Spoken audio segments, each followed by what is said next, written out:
Bismillahirrahmanirrahim. Assalamualaikum warahmatullahi wabarakatuh.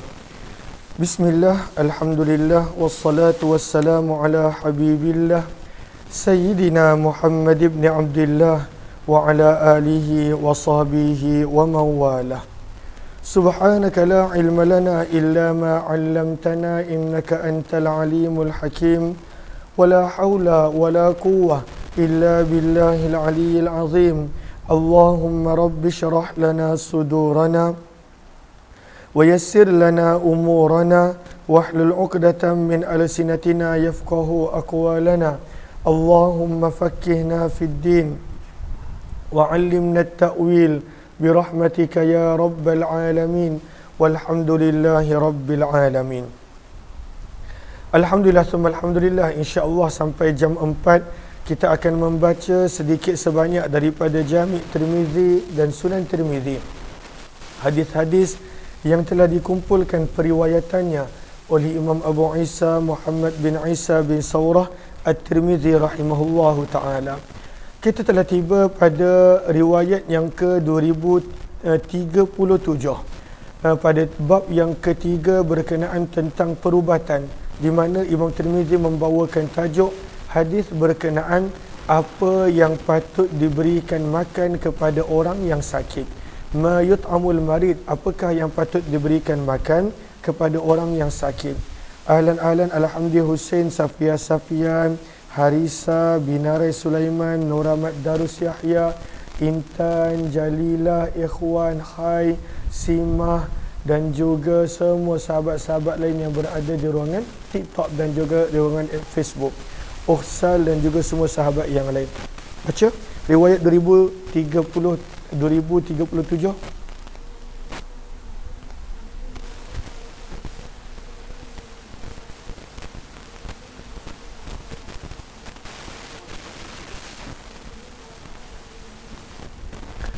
Daripada Ummul Mukminin Aisyah radhiyallahu taala anha, beliau telah berkata, kana Rasulullah, adalah Nabi sallallahu alaihi wasallam, idza akhadha, apabila terdapat ahlahu, ahli keluarga baginda yang menjadi al-wa'aku, demam. Bila ada ahli keluarga baginda yang demam, amara, maka baginda sallallahu alaihi wasallam memerintahkan bil hasa, untuk dibuatkan sup. Al-hasa adalah sup, maksudnya sup. Maka Nabi perintahkan untuk dibuatkan sup. Maka sebab itu lihat kepada sahara pada baris yang pertama. Al-hasa dibaca dengan baris atas. Tabihun adalah masakan. Yuttakhadhu, yang diperbuat. Min daqi, daripada campuran sedikit tepung. Wama waduhun, minyak dan air. Ianya adalah sup. Cumanya sup orang Arab dan sup setiap negara berbeza-beza.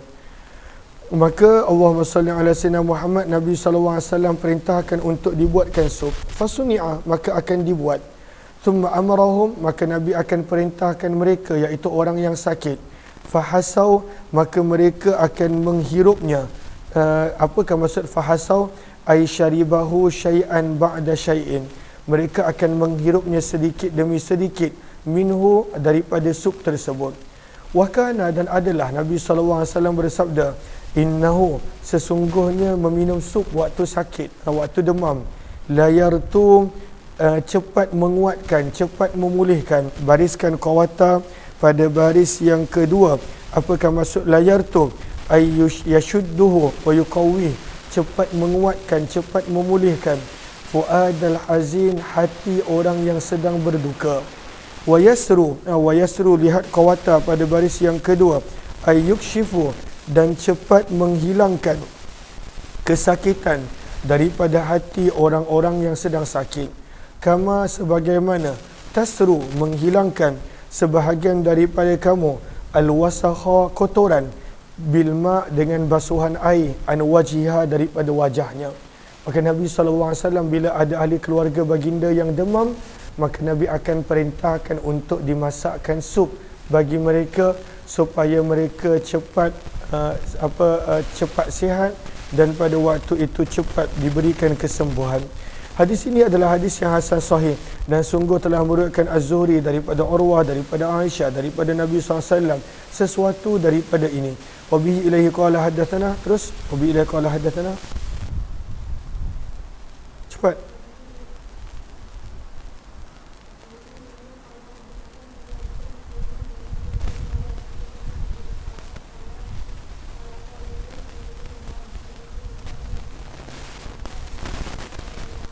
Maka sanad yang kedua yang dalam bab ini kata Imam Tirmizi bimaknahu, riwayatnya lebih kurang sama maknanya.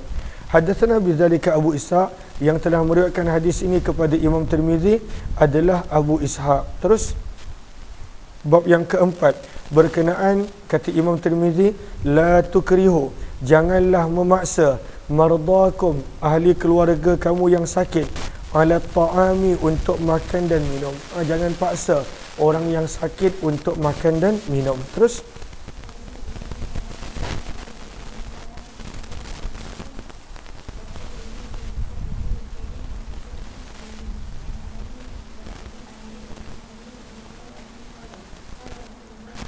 maka sabda Nabi SAW, hadis daripada Uqbah bin Amir Al-Juhani radhiyallahu ta'ala anhum. Maka kata sabda Nabi SAW, la tukrihu, janganlah kamu memaksa mardakum, orang-orang yang sakit daripada kalangan kamu, daripada keluarga kamu, ala ta'am, untuk makan. Jangan paksa mereka untuk makan. Sebab itu lihat kepada Sahara, kata para ulama, illam yakulu, kalaulah mereka tak mampu nak makan sebab sakit. Orang yang sakit semua selera dihilang. Maka wala takulu, jangan kamu bercakap, innahu yud'af, akan menjadi lemah, li'adamil akli, kerana tak makan dan sebagainya. Maka sabda Nabi, jangan memaksa orang yang sakit untuk makan. Fa inna Allah, kerana sesungguhnya Allah tabaraka, yang maha mulia, wa ta'ala, dan maha tinggi, yut'imuhum, sedang memberi makan kepada orang yang sakit, wa yaskihim, dan sedang memberi minum kepada orang yang sakit. Allah bagi rezeki kepada mereka bukan melalui makan dan minum. Sebab itu mereka tidak selera untuk makan dan minum. Apakah bermaksud Allah memberi rezeki kepada orang yang sedang sakit? Baca Sahara dulu pada baris yang ketiga. Ayyarzukuhum, Allah memberi rezeki kepada mereka sabran, berbentuk sabar, wa quwwatan, dan kekuatan yang tersendiri. Fa inna sabra wal quwwah, kerana sesungguhnya sabar dan kekuatan daripada Allah bukannya sekadar datang daripada makanan. Lihat kepada Syaikha pula pada baris yang pertama. Maka apakah maksud Allah memberi mereka makan dan minum? Huwa annal marida, bahawa sesungguhnya orang yang sedang sakit, yu'inuhullah, Allah sedang membantunya, wa yuqawwih, Allah memberi kepadanya kekuatan yang tersendiri, wala yabqa lahul ihtiyaj, maka sebab itu tidak berbaki kepadanya keperluan untuk makan. Wa aidan, dan juga fil it'ami lil marid, memaksa untuk orang yang sedang sakit untuk makan, bighairi ijtihai, tanpa ada keinginan untuk dia makan, madhannah izdiyadil amrad, boleh menjadi penyebab bertambah sakitnya dia, lagi stres dia dah tertekan kerana sakit, kita pula paksa dia makan, dan dia memang tak boleh nak makan, dia memang tak selera nak makan. Maka memaksa orang yang sakit untuk makan kadang-kala boleh menjadi sebab bertambah kesakitan dia. Falidha, maka sebab itu Nabi SAW melarang daripada memaksa pesakit untuk makan. Sediakan makan untuk dia, tanya apa yang dia selera, tetapi jangan memaksa orang yang sakit untuk makan. Ini yang dibawakan oleh Imam Tirmizi rahimahullah daripada sabdaan Nabi. Kata Imam Tirmizi, hadis ini adalah hadis hasan gharib, kami tidak mengetahuinya kecuali daripada sudut ini. Bab yang kelima berkenaan tentang al-habbatus sauda. Terus 239.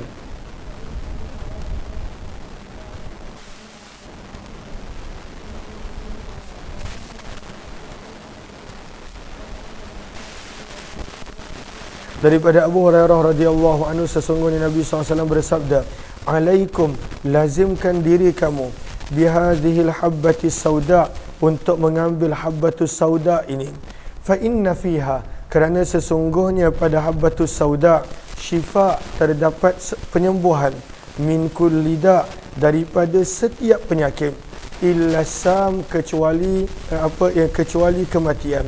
Wasamul maut, kata perawi, maksud daripada asam adalah maut. Maka habbatus sauda adalah penyembuhan daripada segala penyakit. Apakah maksud habbatus sauda adalah penyembuhan daripada segala penyakit? Kita lihat dahulu kepada syayakha. Maka pada syayakha disebutkan wa hadza la yasihu bihasbi zahir. Secara zahir, bila kita baca dan kita lihat kepada suasana sekeliling kita, ada yang mengatakan tak betul dan tak sahih. Ada yang mengatakan ada penyakit yang habbatus sauda tak boleh untuk sembuhkan. Okey, falidha qil, maka apakah jawapan yang bermaksud habbatus sauda adalah penyembuhan untuk segala penyakit? Jawapan yang pertama, inna hadzal hukmal kulli bi'tibaril akthar, bahawa maksud daripada sabdaan Nabi habbatus sauda menyembuhkan segala penyakit bermaksud akthar, kebanyakan penyakit. Ada juga penyakit yang tidak boleh disembuhkan oleh habbatus sauda, lagi-lagi penyakit yang datang kemudian yang tidak ada pada zaman tersebut, pada zaman permulaan Islam, pada zaman Nabi SAW. Ini pandangan pertama. Namun sebahagian ulama menyebut wal haq, dan yang benarnya adalah anna turuq isti'mal, bahawa cara penggunaan ubat adalah berbeza. Fa fi ba'dil amrad, ada sebahagian penyakit, kata para ulama, cara yang berkesan untuk merawatnya bisu'ud adalah dengan memasukkan ubat melalui hidung. Wa fi ba'diha, ada sebahagian penyakit cara berkesan untuk merawatnya adalah dengan memasukkan ubat biladud melalui mulut. Wa fil ba'di, ada sebahagian pada waktu itu dengan cara yang berbeza. Fadawa'ul wahid, maka kadangkala ubat yang satu yusta'malu, digunakan fil amradil muta'addidah, pada penyakit yang pelbagai. Satu ubat tapi penyakit boleh sembuh penyakit yang pelbagai. Wa yunfi', dan boleh memberi manfaat bi tariq isti'malih, bergantung kepada cara penggunaan dia. Wa amma, dan apabila ubat tersebut tidak mendatangkan mudarat, tidak mendatangkan manfaat pada sebahagian penyakit, fala yuqdahu, maka tidaklah boleh dipersalahkan bahawa ianya tidak memberikan penyembuhan daripada setiap penyakit. Kenapa? Li'annal qusur, kerana kadangkala kelemahan minna adalah daripada sudut kita, haitsu la na'lam, bahawa kita tidak mengetahui turuq isti'malih, cara untuk menggunakan ubat tersebut. Ubat tu bermanfaat, tapi kadang-kadang kita belum lagi mengetahui caranya. La annahu la ta'thira fiha, bukanlah kerana Allah tidak meletakkan kesan pada ubat tadi. Wa ilmu taib, dan ilmu berkenaan tentang perubatan adalah ilmu zanni, adalah ilmu berdasarkan kepada ianya bukanlah ilmu yang yakini. Sebaliknya ilmu yang berdasarkan kepada zan, bergantung kepada kaedah-kaedah dan juga alat tatabbu', pencarian, research, wal istiqra', dan juga ketetapan yang para doktor, para pengkaji perolehi. Fama ya'lam al-atibba, maka apa yang para pengkaji dan daripada perubatan tidak mengetahui, masih lagi belum mengetahui, daripada kesan-kesan ubat yang mana mereka belum lagi tahu dan habis mengkaji, maka pada waktu itu bukanlah bererti ubat tersebut tidak mendatangkan manfaat. Sama macam habbatus sauda, pada waktu itu mungkin pengkajian belum habis, research belum habis, maka tidak tepat nak mengatakan bercanggah daripada sabdaan Nabi bahawa sesungguhnya ianya adalah penyembuh untuk segala penyakit kecuali mati. Kerana perubatan pun bergantung kepada research, pencarian, dan juga istiqra', ketetapan-ketetapan dan pengalaman. Maka sebab itu disebutkan di sini, fala yalzam, maka tidaklah melazimkan, baris yang akhir, min adami ilmihim, bila manusia belum lagi mencakupi ilmu mereka tentang apa yang telah disebutkan oleh Nabi, adamut ta'thir fil waqi', bahawa ubat tersebut tidak berkesan secara realiti. sebab kadang-kala cara penggunaannya kita tidak tahu kadar penggunaan dia dan bagaimana. Yang penting sebahagian para ulama menyebut sabdaan Nabi SAW adalah benar bahawa ianya boleh menyembuhkan segala penyakit kecuali kematian. Cuma cara penggunaan dia bagaimana, jumlah dia berapa banyak, kadangkala pencarian kita dan kajian kita belum merangkumi tahap tersebut. Wallahu a'lam. Maka ini yang diulas di dalam Syayakhah, di dalam syarahan ini. Dan di dalam bab ini ada juga riwayat daripada Buraidah Al-Aslami, Abdullah bin Umar, Ummul Mukminin Aisyah. Hadis ini adalah hadis yang hasan sahih. Bab yang ke-6 berkenaan tentang apakah boleh minum kencing unta sebagai penyembuhan. Adakah boleh? Lihat kepada riwayat 2040 terus.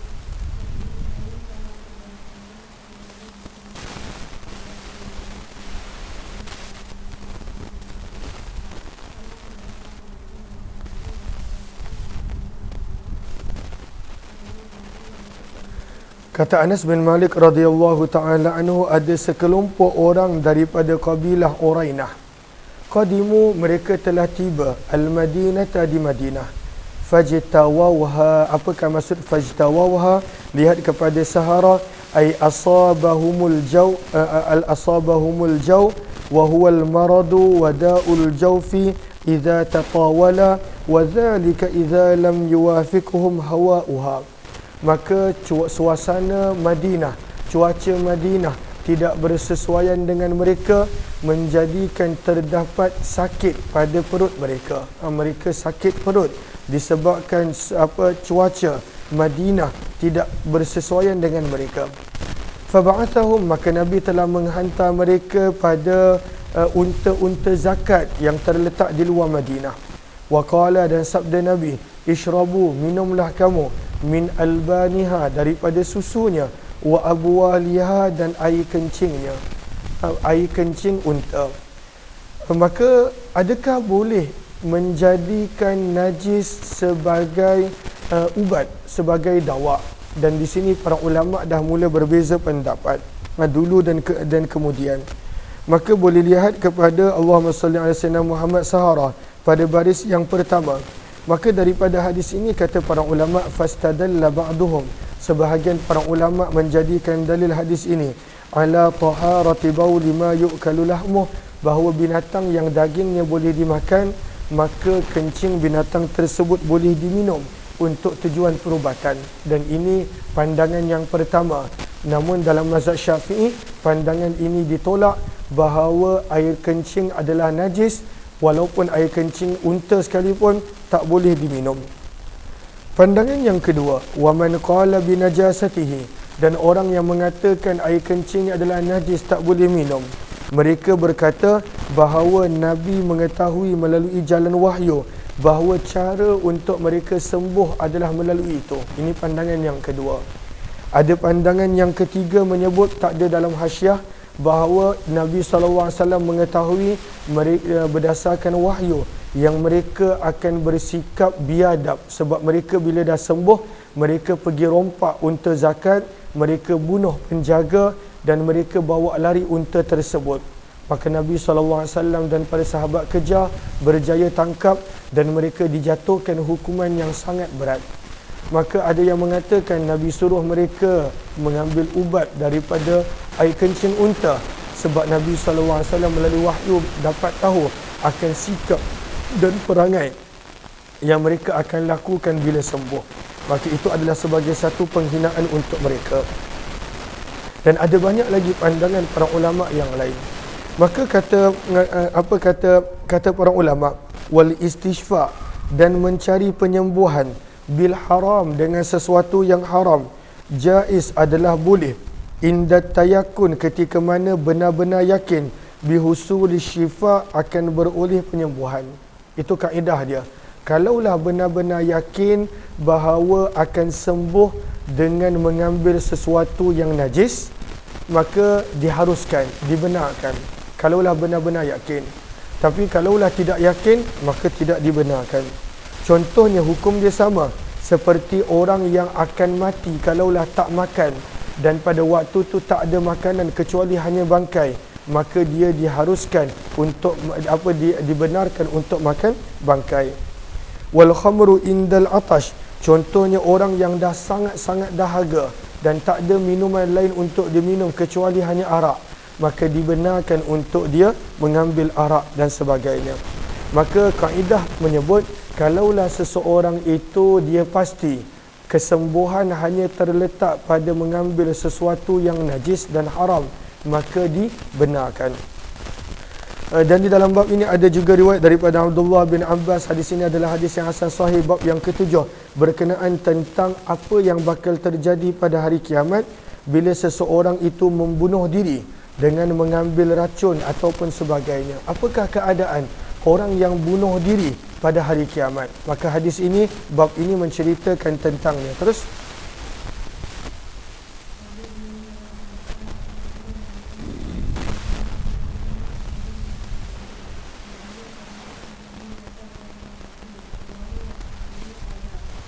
daripada Abu Hurairah radhiyallahu taala beliau berkata, baginda Nabi SAW bersabda, man qatala nafsah, barang siapa yang bunuh diri sendiri bihadidah, dengan menggunakan peralatan yang diperbuat daripada besi. Hadidah maksudnya besi, digunakan sesuatu yang diperbuat daripada besi. Maka sabda Nabi SAW, moga Allah pelihara daripada membunuh diri. Ianya adalah sesuatu yang tidak disukai oleh Allah dan Rasul. Maka sebab itu kita kena bagi perhatian kepada orang di sekeliling kita yang kadang-kadang tanpa kita sedar ada tekanan-tekanan yang tersendiri, yang mana pada waktu itu menjadikan mereka melakukan tindakan yang tak disangka-sangka. Nampak macam gembira, macam happy, tapi kadang-kadang kita kena bagi perhatian lebih. Maka akan datang pada hari kiamat orang yang bunuh dirinya sendiri dengan sesuatu benda daripada besi. Wa hadidatuhu, dalam keadaan besi, fi yadihi, akan diberikan pada tangannya, yatawajja'u, dan dia akan mencocok-cocok, menusuk-nusuk, biha, dengan besi tersebut, batnahu, perutnya, di dalam api neraka.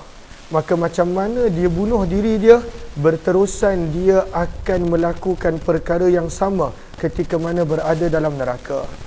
Khalidan, selama-lama, mukhalladan, kekal selama-lamanya, abadan, selama-lamanya dalam neraka.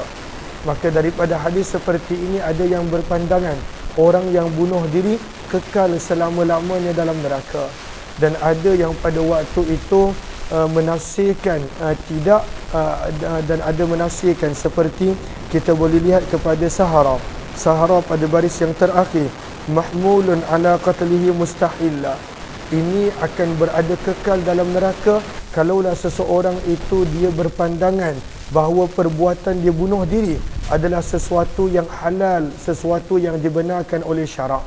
Tapi kalaulah dia buat kerana tertekan, bukan kerana dia rasa itu halal, maka tidak, dia akan tetap masuk syurga. Maka orang yang merasakan perbuatan dia adalah betul dan halal, dibenarkan oleh syarak, maka dia akan kekal di dalam neraka. Itu pandangan yang pertama. Ataupun maksud selama-lamanya, kata para ulama, bil maqsid tawil, dia akan berada lama dalam neraka, namun akhirnya tetap akan dimasukkan ke syurga. Kemudian, waman qatala nafsah, barang siapa yang membunuh dirinya dengan mengambil racun, fasammuhu, maka akan diberikan racun pada tangannya pada hari kiamat. Yatahassahu, berterusan dia akan minum racun di dalam api neraka selama-lamanya dalam keadaan tersebut. Maka secara ringkasnya, bahawa bagaimana seseorang itu membunuh diri dia, maka pada hari kiamat itulah berterusan yang dia akan buat pada dirinya berkali-kali tanpa henti selagi mana dia berada di dalam neraka. Al-a'yadzubillah. Moga Allah pelihara dan jaga setiap daripada kita. Riwayat 2042. Teruskan.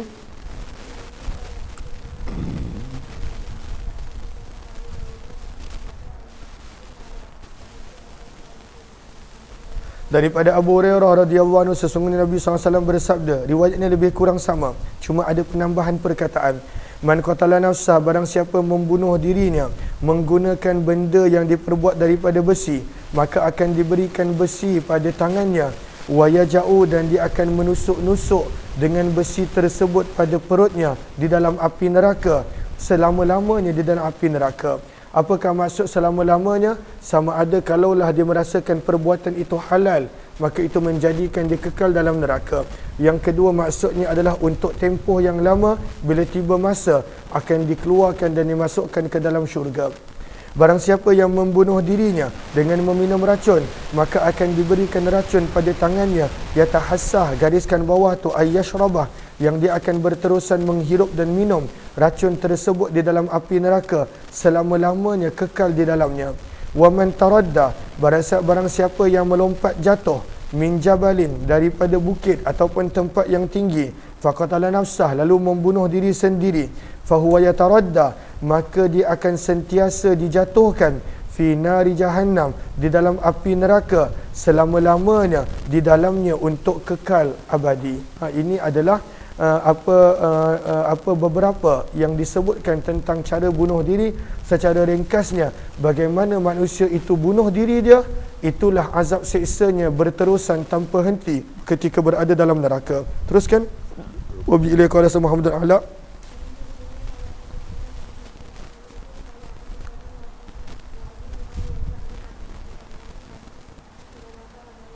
Maka sanad yang dibawakan ini menyebut bahawa ianya adalah hadis yang lebih kurang sama dengan hadis Syu'bah 2042 daripada A'mash. Hadis ini adalah hadis yang sahih, bahkan kata Imam Tirmizi sanad ini lebih sahih daripada hadis riwayat 2042. Beginilah telah diriwayatkan hadis ini daripada A'mash, daripada Abu Salih, daripada Abu Hurairah, daripada Nabi sallallahu alaihi wasallam. Riwayat 2043, teruskan.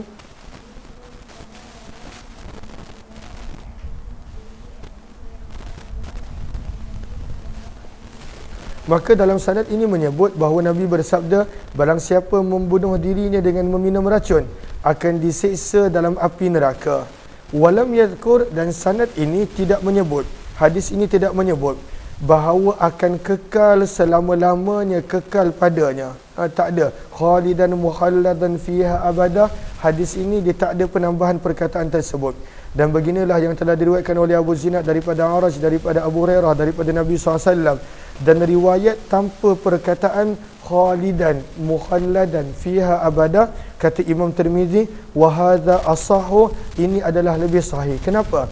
Lianna riwayat, kerana terdapat banyak lagi riwayat yang lain, taji'u, yang datang, bi anna ahlat tauhid, bahawa orang yang ada iman, yu'adzabun, mereka akan diseksa di dalam api neraka, thumma yukhrajun, bila tiba masanya akan dikeluarkan daripada neraka. Orang yang ada iman walaupun sebesar zarah akan dikeluarkan daripada neraka.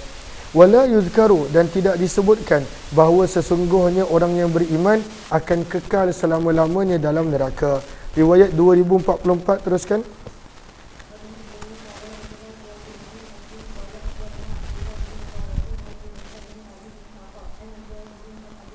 Daripada Abu Hurairah radhiyallahu anhu, beliau berkata Nabi SAW telah melarang anid dawa'il khabith, daripada menggunakan ubat yang mendatangkan mudarat. Al khabith ada beberapa makna. Sama ada ubat yang mendatangkan mudarat satu makna, ataupun al khabith bermaksud najis. Nabi melarang daripada menggunakan ubat yang diperbuat daripada najis. Lihat kepada Sahara pada baris yang pertama, ada dua maksud.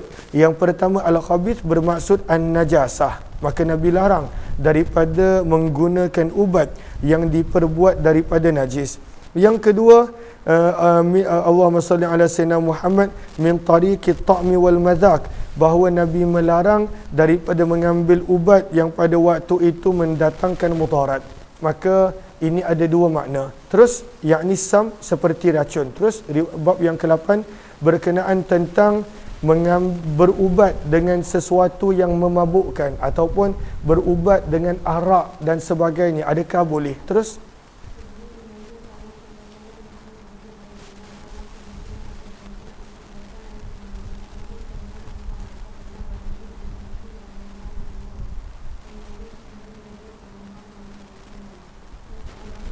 maka Nabi SAW pernah ditanya oleh seorang sahabat yang bernama Suwaik bin Tariq ataupun Tariq bin Suwaik. berkenaan tentang anil khamri, minum arak. Adakah boleh minum arak untuk mengubati sesuatu penyakit? Fanahahu, maka Nabi SAW melarang dia. Maka sahabat ni pun terangkan kepada Nabi, inna lanatadawa biha, sesungguhnya kami menjadikan dia sebagai ubat dengan arak tersebut. Maka apa jawapan Nabi bila sahabat berkali-kali tanya, adakah boleh menggunakan arak sebagai salah satu cara perubatan? Maka sabda Nabi, innaha, sesungguhnya arak, laisat bidawa, tidaklah bukanlah ubat, walakinnaha, akan tetapi arak itu sendiri, daun, adalah penyakit. Maka Nabi larang daripada mengambil arak sebagai ubat. Bila ada sahabat kata ianya boleh digunakan sebagai ubat, Nabi menafikan dan Nabi menyebut ianya sendiri adalah penyakit. Wabihi ilaihi qala haddatsana Mahmud qala haddatsana Nadr wa Syababah an Syu'bah bimislih, riwayat yang lebih kurang sama. Berkata Mahmud telah berkata Nadr, Tariq bin Suwaid radhiyallahu anhu berkata Syababah, Suwaid bin Tariq terbalik radhiyallahu anhu. Hadis ini adalah hadis yang hasan sahih. Berkenaan tentang as-sa'ud, apakah maksud as-sa'ud? Ubat yang dimasukkan melalui hidung. Ma yuj'alu fil anfi mimma yutadawa bih, memasukkan ubat melalui hidung. Maka adakah boleh? Jawapannya boleh. Terus riwayat 2046,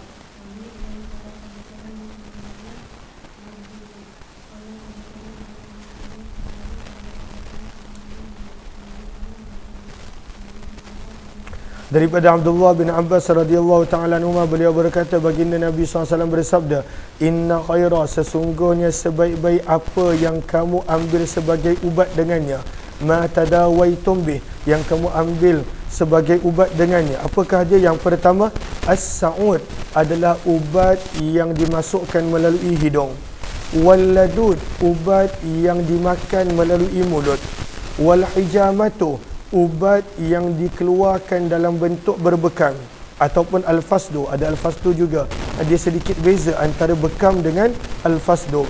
Wal masyiyu, dan ubat yang berbentuk melawaskan, mengeluarkan daripada perut. Lalu ada dua melalui masuk dan ada dua mengeluarkan. Masuk melalui mulut ataupun melalui hidung, keluar melalui darah yang kotor, bekam, ataupun keluar melalui kemaluan dengan cara mengambil ubat untuk melawaskan. Maka empat benda. Maka sabda Nabi, inilah empat cara pada zaman Nabi yang digunakan untuk menyembuhkan sesuatu penyakit.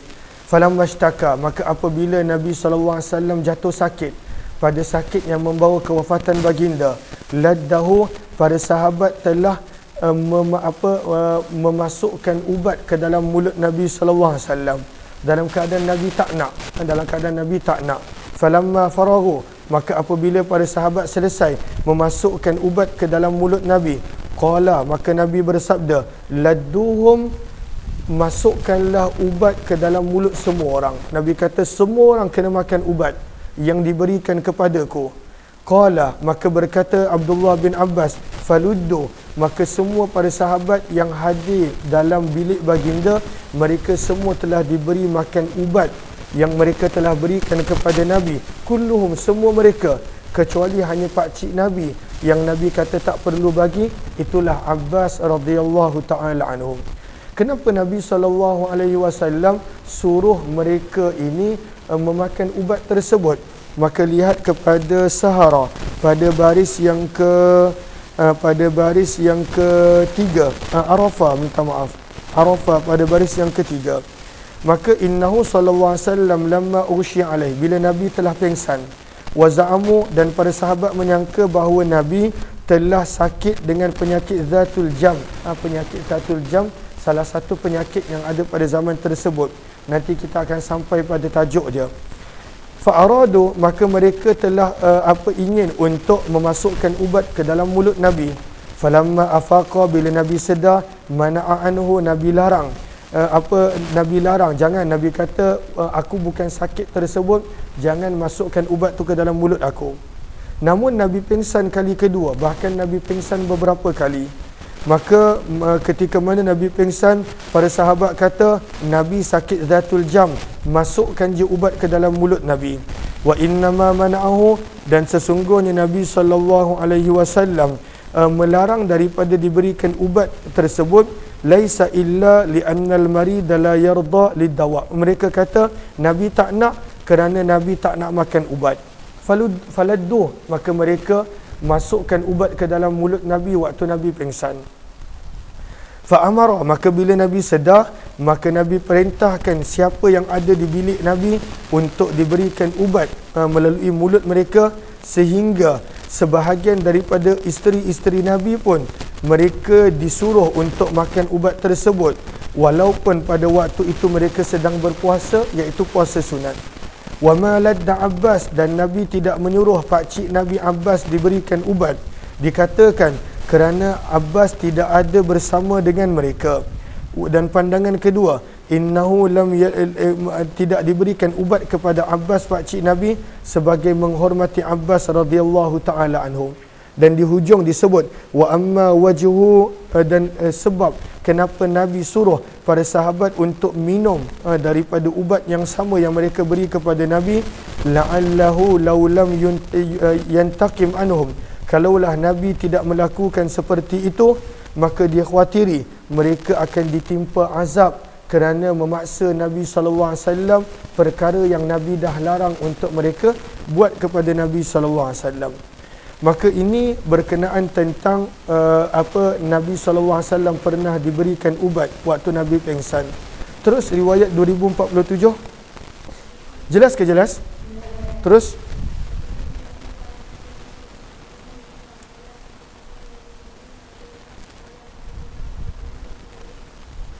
daripada Abdullah bin Abbas radhiyallahu anhu, beliau berkata, baginda Nabi SAW bersabda, sesungguhnya sebaik-baik apa yang kamu mengambil sebagai ubat dengan dia, al-ladud adalah ubat yang dimasukkan melalui mulut, was-sa'ud ubat yang dimasukkan melalui hidung mengikut kepada kesesuaian penyakit, wal-hijamah dalam bentuk berbekam, wal-mashi dalam bentuk melawaskan apa yang ada di dalam perut, wa khairah, dan sebaik-baik apa yang kamu boleh menggunakan sebagai celak dengannya, al-ithmit adalah celak daripada batu ithmit.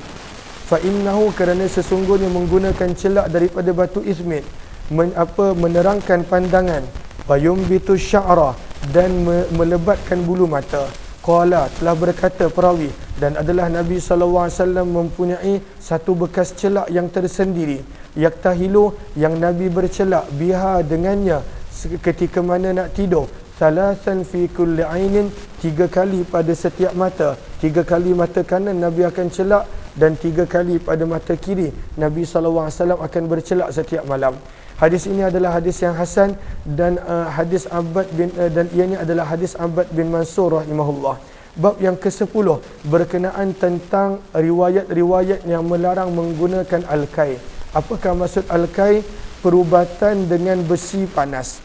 Perubatan dengan besi panas. Zaman kita dah jarang dah perubatan dengan besi panas. Ada sebahagian ulama menyebut perubatan dengan besi panas yang dibuat oleh orang Arab pada zaman dulu adalah seumpama perubatan dengan benda yang panas yang dibuat oleh orang Cina.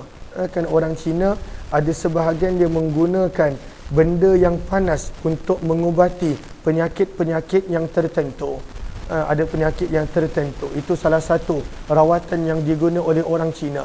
Maka orang Arab pada zaman dulu pun untuk sebahagian penyakit mereka menggunakan rawatan besi panas, al-kai. Bukan semua penyakit, mengikut penyakit yang bersesuaian.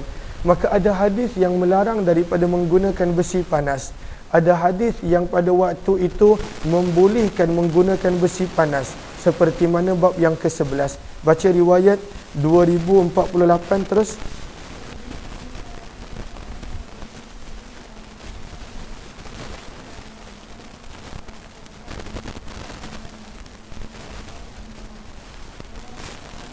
Sesungguhnya Nabi SAW telah melarang. Apakah maksud Nabi SAW telah melarang? Yahtamilu an yakuna naha imran. Ada pandangan pertama, maksud Nabi melarang adalah Nabi melarang sahabat-sahabat yang tertentu sahaja, seperti Imran bin Husain radhiyallahu taala anhu, disebabkan penyakit itu tak sesuai dengan rawatan besi panas, dengan rawatan al-kai. Dengan rawatan al-kai. Tak semua penyakit orang Arab gunakan rawatan al-kai untuk sembuhkan. Maka bila Nabi tengok penyakit dia, Nabi kata, Imran, jangan gunakan al-kai. Sebab itu Nabi larang. Itu pandangan yang pertama. Allahumma salli ala Sayyidina Muhammad. Kemudian yang kedua, pada baris yang ketiga, wa qad jaa'a an-nahyu minal kayfi kathir faqila li'annahum kanu yu'azzimun amrah. Nabi larang kerana Nabi tak nak sahabat percaya bahawa besi panas, rawatan besi panas pasti boleh sembuh. Maka sebab itu Nabi larang. Untuk orang yang terlalu yakin dengan sesuatu rawatan-rawatan yang tertentu, padahal yang memberikan sembuh adalah Allah. Maka sebab yang kedua Nabi larang adalah itu. Dan juga ada beberapa pandangan yang lain yang kita boleh baca pada Saharah tersebut. Terus kemudian Allahumma salli ala Sayyidina Muhammad. Qala, maka berkata perawi, fabtulina, maka kami telah diuji dengan penyakit. Padahal Nabi dah larang. Maka kata Imran bin Husain, faktawaina, maka kami tetap menggunakan rawatan besi panas.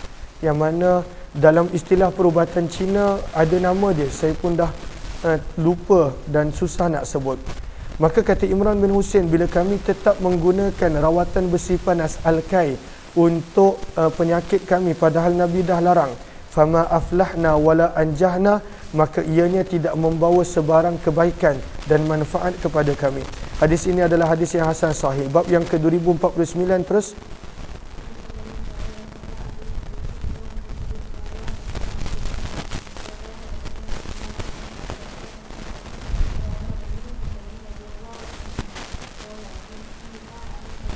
Maka kata Imran bin Husain, kami telah dilarang daripada menggunakan rawatan al-kai, besi panas.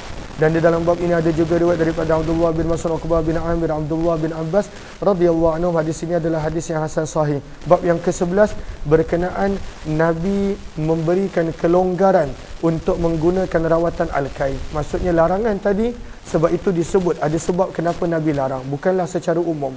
Kerana Nabi pernah mengizinkan untuk menggunakan rawatan al-kai, rawatan menggunakan besi panas. Terus riwayat 2050.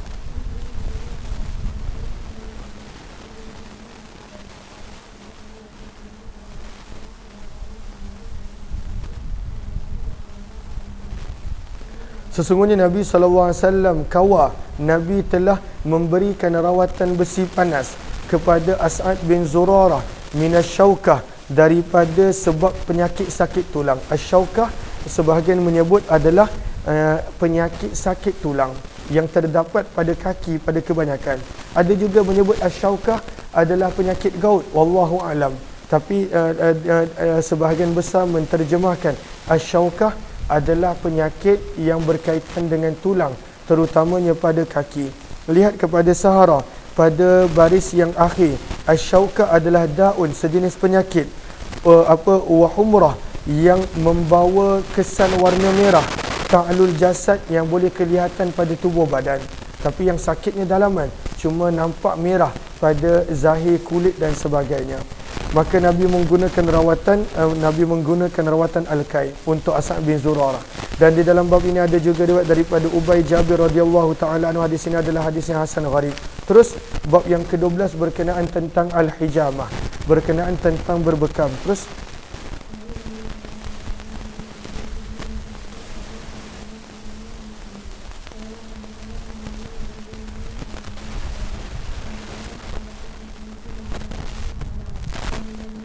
adalah Nabi SAW yahtajim, pernah berbekam fil akhda'in, pada dua urat leher baginda. Nabi pernah berbekam pada leher baginda.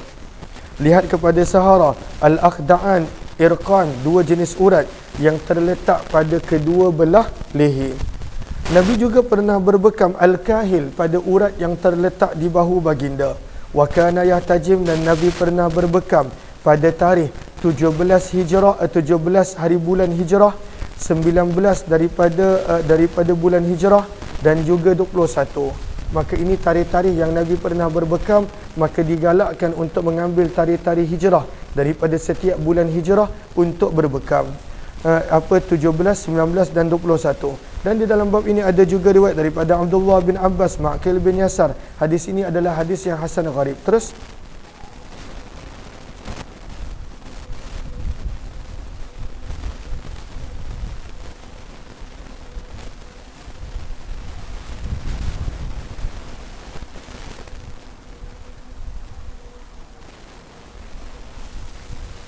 daripada Abdullah bin Mas'ud radhiyallahu taala anhu, beliau berkata Nabi SAW telah menceritakan berkenaan peristiwa malam Usriyah yang Nabi telah diperjalankan annahu, bahawa sesungguhnya baginda lam yamur, tidak melewati ala mala'im minal malaikah, satu pun daripada kelompok para malaikat, illa kecuali amaruh, para malaikat tersebut memerintahkan Nabi bahawa mur ummataka, suruhlah umat kamu wahai Muhammad bil hijamah, untuk berbekam. Maka semua malaikat pesan kepada Nabi, suruh umat kamu berbekam, nak menunjukkan kelebihan berbekam untuk umat Nabi SAW. Teruskan. Hadis ini adalah hadis yang hasan gharib daripada periwayatan Abdullah bin Mas'ud. Terus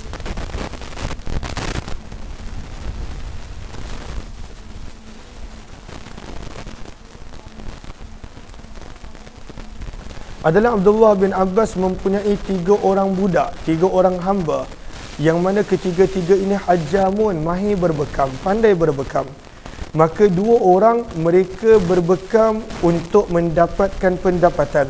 Fakanathnan, maka adalah 2 daripada 3 orang ini yughillan, mereka pada waktu itu memperolehi upah daripada bekam. Dia ada kedai bekam dia, ada khidmat bekam dia.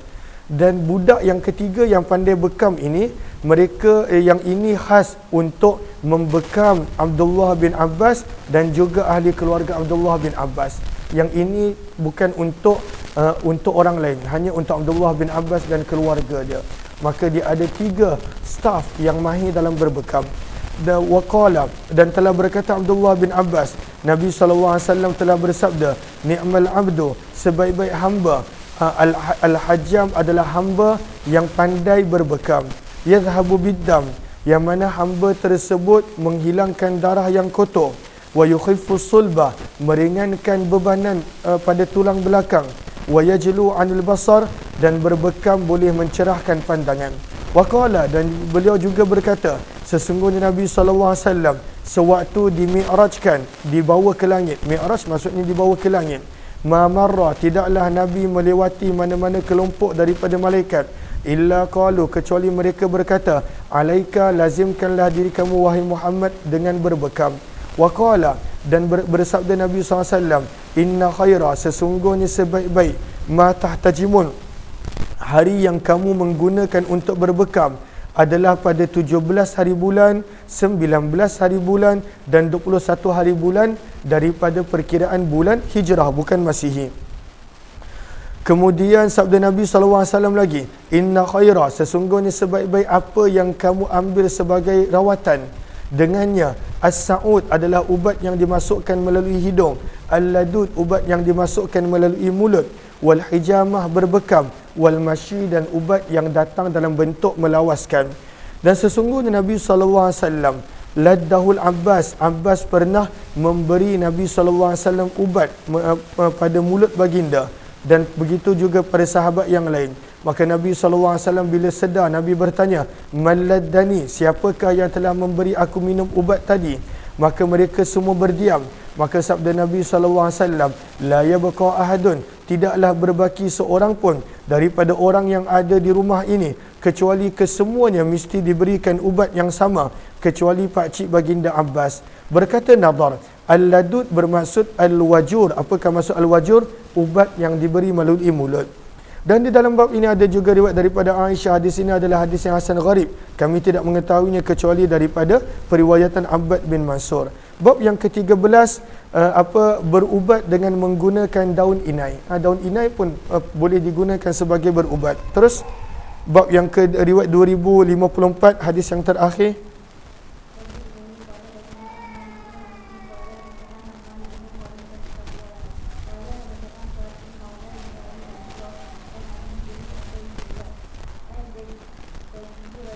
jaddatihi.